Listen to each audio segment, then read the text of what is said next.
مظلوم کوبانی فرماندار گشتی یه هیزن سوریه دموکراتیک ده هفته‌وینه که خدا به مدیا جهانی را دبیجه که امریکا به فرمی جوان را پشتراست کریه که او قبول ناکه ترکیه êrîşî navçeyên Rêveberiya Xweser bike.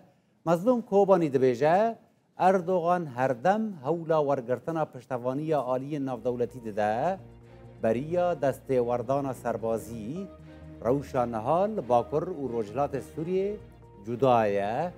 اگر ترکیه اریکرنا روسیا و امریکا ور نگره اردوغان نکاره êrîşî بکه. لگوری زانیارین من ترکیه اریکرن جبو êrîşe که ور نگرتیه. امریکا به فرمیج مرا پشتراست کریه و او رد کن ترکیه هر êrîşe که لدجی ما انجام بده. روسان جمرا گوتنه کوان تب بازار به ترکیه را نکریه.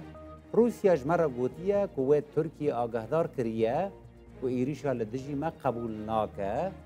از حتی نها فرماندار گشتی یه هیزن سوریه دموکراتیکم هبونا روسیا لسر داخواز فرمی یا حکومت سوریه بنرینا من رولا روسیا یک آلی کره جمرا نگرینگه که بشار الاسد بچه یا بمینه.